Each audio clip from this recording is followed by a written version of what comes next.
What's happening, Wargamers? Welcome to the meditations on our most recent game of Star Wars Shatterpoint from Aegis Brand Studios. I'm here with Alex. We just wrapped up the Empire, Inferno Squad, and Elite Squad against Spectres and just a bunch of Rebels. And Elite Squad does not feel so elite. No, I think they've got a few things that are just not... They've got some things that are going on that are really, really neat, but there's a couple of things that they have going for them that I think are really holding them back. Well, let's start with Elite Squad, like the supports, the troopers. I think I said it a few times in the actual battle report, but their tree is only 4 pips long, and unless you get all 4 pips, you do 2 damage. They're the 501st with 1 extra health, is basically what they are, and we don't like the 501st. No, and 1 extra health is great, but the 501st have defensive maneuvers, so at least they get a hunker when they dash. These guys get a focus, which does help with their sharpshooter and impact to do a little bit of extra, but they're really not getting the damage output. Like I think across this game and the last game I played with them, their attacks with both of them were averaging a total of 4 by getting a couple of successes in. They weren't doing a lot, and it doesn't take much to bully them. No, especially with no hunker versus the 501st. They do kind of go down quite easily. Now, I will say, Han and Chewie are extremely good support characters, and they did a number on these guys, and that could have been a big difference right there. For sure, you never got to leverage your coordinated fire expose. No, and I think it could be that I overextended them a little bit by putting them onto the midpoint there, especially with all of these ingress points around it. Yeah, you moved up pretty fast. Mm-hmm.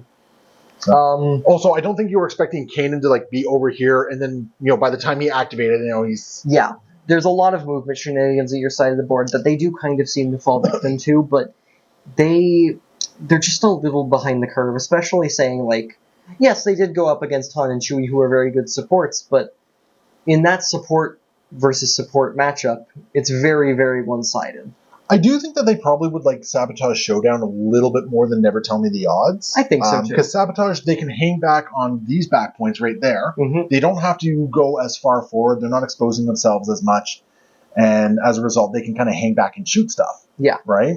Whereas with this particular scenario, you pretty much had to hit the midline pretty quickly, or close to the midline, right? Yeah. And as a result, you were kind of in a position where it's Rebels are mobile. I think that's what part of it came down to. Rebels are mobile. I think if I was playing a Galactic Republic list, it might have been a little bit different.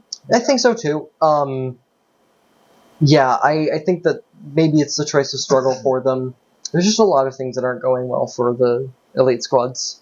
Firebrand has some neat things going on. She's got she can give out hunkers. She's got the Can't Stand the Heat, which is if you end a move action within 2 of her, she hits you with Disarm Strain, which is that's a neat ability. I love the ability, but it's so easy to work around. Yeah, it makes your opponent play around it, but if your opponent has any kind of movement shenanigans, they just order it slightly differently, and it's fine. Frankly, if they changed it to moves within range 2, I think it's a lot better. I think it becomes a lot better, and I don't think it becomes a lot better in a unfair capacity. I think right now it's almost a non-factor. Yeah. Right? That's the problem. It's basically unless you're playing a bunch of Jedi, it's almost a non-factor. Mm-hmm. Right? I think that Marching Orders is her best ability. They're her tactics ability. Oh, yeah. Because it has no range, and you just dash a support from across the board. That's really neat. Prescribed Fire, her light objective on fire ability, is neat. The fact that she hits herself...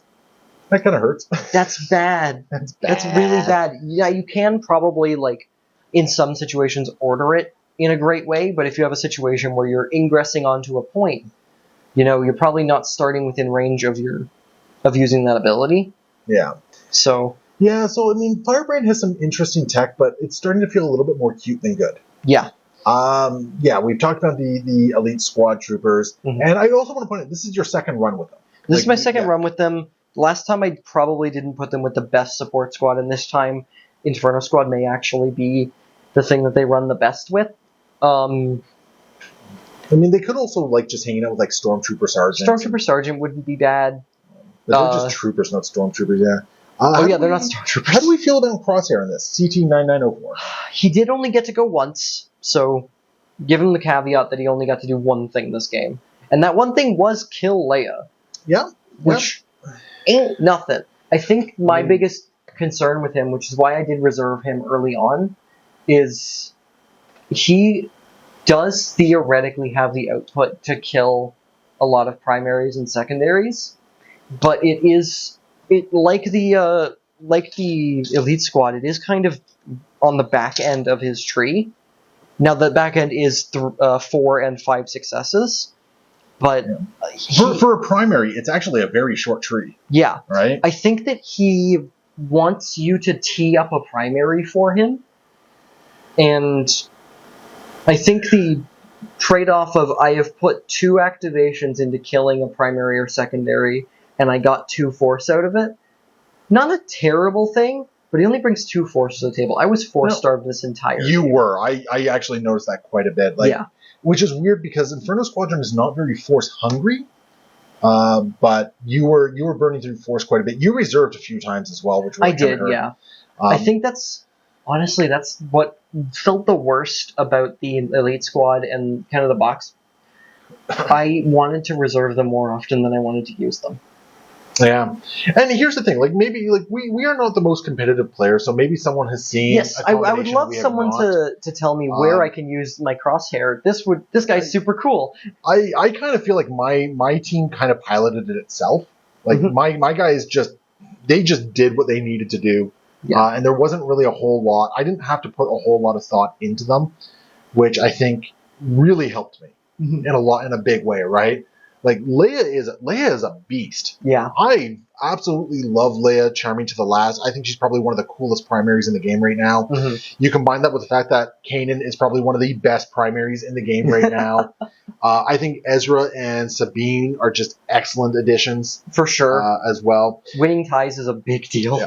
I will die on the hill that Han and Chewie, in it for the money, are probably one of the best supports in the game. Hey, you're my buddy. You're my pal. I will die on that hill with you. Like they're so good. They are so. I have played, I think, about 6 or 7 games with them at this point. Like obviously, we don't get to play as often as some other people do.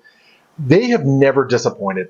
I think they're just solid. I think their worst activation is when I made the mistake of making your Hunter dash and then punching Wrecker when I should have tried to make Wrecker dash. Yeah, they just do so much. They do. Like they're rolling 7 dice, and their tree is pretty darn good. And they recover a force. They're a support that recovers a force. Yeah, like it's crazy, and they recover on top of that. Yeah, like they are just so good. I truly. The fact that they can give themselves another like keyword makes me think, do I just put them everywhere?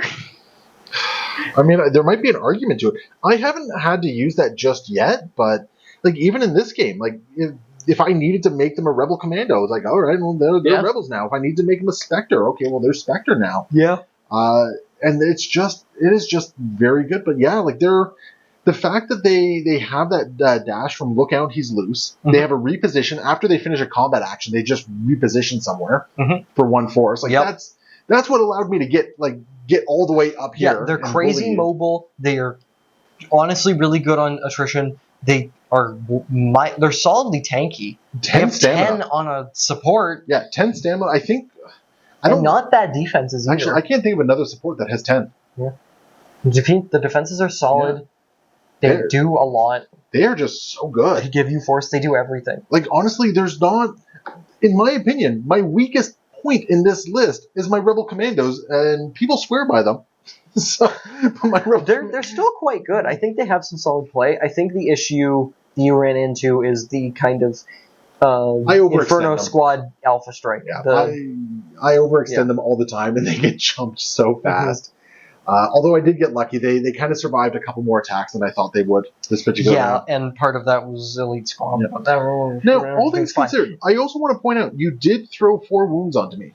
I did. Yeah. I did, and that's more than you threw onto me. And Ezra was in wounding position. Yeah. Right? Like, Ezra was someone that you could have gotten with a little bit of effort. Yeah. So I do want to point out, like, you did put some good conditions on there, but I think the elite troops, the elite squads were just unfortunately a kind of a non-factor for too much of the game. I think so too. And the way the deck worked, you just didn't get to leverage Crosshair the way you wanted to leverage him. I hate to say it, I know you love Del Mico, but I do have a sneaking suspicion you might have been better off with the two ISFs. Wow, just rubbing salt in the wound right at the end there. I'm no, sorry, you're man. right. You're I'm right. Sorry. You're right. Having that second body, it also spreads out your Hask ability a little bit more, right? It spreads out the Hask ability. Would have allowed for some of my earlier attacks to gain that extra Hask ability. It would have had two bodies on that point that would have been scoring it this whole time. Yeah, because that's the other thing. Like one body who doesn't break ties. Yeah, unfortunately, it doesn't do what you need to do. 2 shots in a turn is solid, but I really just think his ranged expertise holds him back a lot. And I think the way this game wants to play, unfortunately, like 2 attacks is sure when it works out, it's going to be really cool. Yeah, but I would say 75% of the time, 80% of the time, you would actually just rather move around and get bodies on a point. Yeah. So there we go. So I do think I had the slightly more meta list going on with this one, which does kind of work on a bit of autopilot there, which is insane. We'll see what the community does with the Elite Squad. Yeah, I'm excited to see what people do with them. If someone can find the thing that I've missed with them and crack them wide open, please do. I want to play Crosshair. You know what the irony is? I think it is like you actually don't worry about Crosshair and Firebrand, and you just take the Elite Squad troopers. I think you take them instead of Stormtroopers. Rude. Yeah, I think that's what it is, because I think you take the Expose, and then you pair it with like Death Trooper Escort and like I don't know, a Vader, a Moff, I don't know, someone. Mm-hmm. But so there we go. So yeah, final victory for the Rebels on this one. Hopefully you guys enjoyed the game, and we will see you next time. Happy wargaming.